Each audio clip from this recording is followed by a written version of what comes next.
अस्सलाम वालेकुम dear student of FSc biology second year. आज बेटा हमारा टॉपिक है नेक्स्ट है नर्वस डिसऑर्डर के बारे में। तो कहते हैं सम कॉमन डिसीज़ जो बेटे रिलेटेड टू नर्वस सिस्टम है उनके बारे में हम स्टडी करते हैं। सबसे पहली डिज़ीज़ का नाम है पार्किंसंस डिज़ीज़। तो ये एक न्यूरो नर्वस डिसऑर्डर है जिसकी अलामात या खसूसियाँ ये हैं, इसमें इनवॉलेंट्री ट्रीमर्स यानी हमारे इनवॉलेंट्री एक्शन की वजह से खंचाव पैदा हो जाता है। And diminish motor power and rigidity, नतीजतन जो हमारे मोटर न्यूरॉन की काम करने की सलाहियत है वो मुतासर होती है और इसमें तनाव आ जाता है। लेकिन इससे मेंटल फैकल्टी अफेक्टेड नहीं होती, मतलब सोच विचार की, समझने की, याद करने की, मेमोरीज़ की साथ इसके साथ कोई ताल्लुक नहीं है।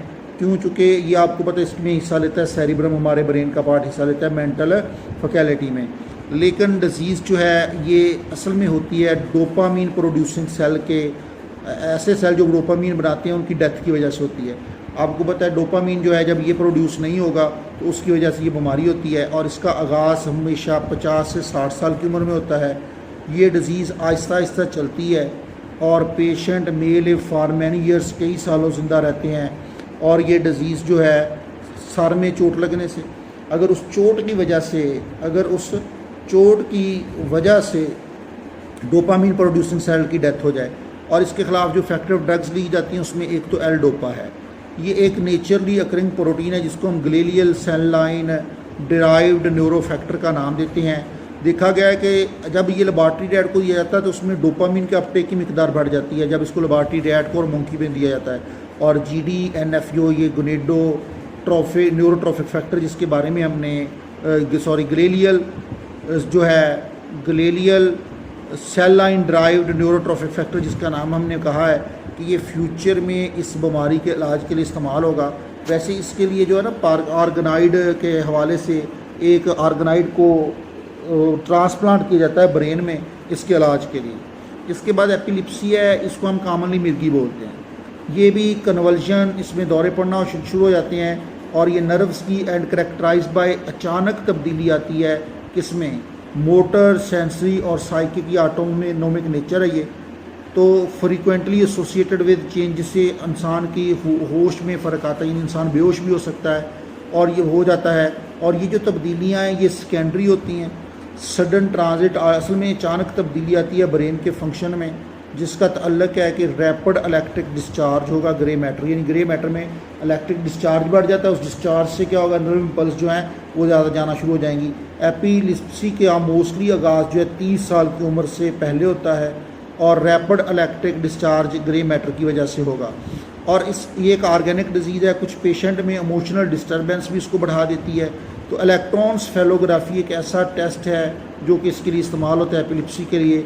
इसकी ट्रीटमेंट क्या है, इसमें ऐसी मेडिसिन दी जाएंगी जो कि दौरे पड़ने के अमल को, बेहोशी को कम करें, क्योंकि अल्कोहल अग्रेवेट करती है, एपिलिप्सी को बढ़ा देती है।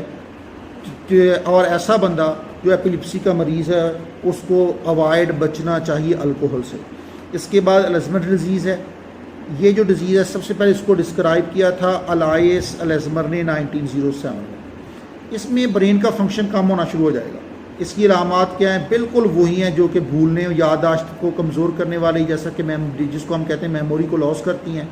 ये genetic predisposition to disease of since, कुछ लोगों में इसका वरासत से भी ताल्लुक है, जेनेटिक प्रीडिस्पोजिशन है और ये फैमिलीज़ में चलती है। इसलिए देयर इज़ आल्सो एविडेंस ये भी है कि एलुमिनियम का हाई लेवल जो इस डिज़ीज़ को बढ़ने का बायस बनता है और इससे ब्रेन के फंक्शन भी डिक्लाइन होना शुरू हो जाते हैं एज के साथ साथ। इसके बाद कोऑर्डिनेशन का क्या फैक्ट, कोऑर्डिनेशन के ऊपर डिफरेंट चीज़ों का क्या फैक्टर है। जैसा कि एक निकोटीन है हमारे पास, ये जो है चाय में, सिगरेट वगैरह में पाई जाती है। तो निकोटीन इफेक्ट करती है स्नैप्टिक मेम्ब्रेन को, पोस्ट स्नैप्टिक।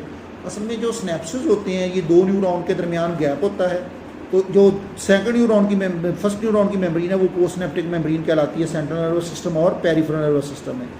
इसमें एसिटाइलकोलिन के ये फंक्शन को ममिक दबा देगी, उसको कम कर देती है और ये सिमिलर टू इट स्टिमुलेट करती है नर्व इम्पल्स को।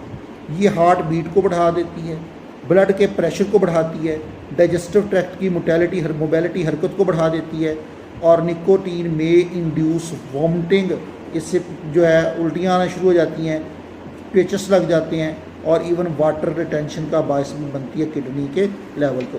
देखिए बेटे डिजीज़ जैसे कि आपको पता है इसमें जस्ट रीडिंग होती है। अगर कोई मुश्किल लफ्ज़ उसके मीनिंग ना आए या कोई प्रॉब्लम हो तो आप वॉइस मैसेज के ज़रिए मेरे साथ कॉन्टैक्ट कर सकते हैं, तो मैं वहाँ पे आपको उसका आंसर दे दूँगा। ओके, अल्लाह हाफिज़।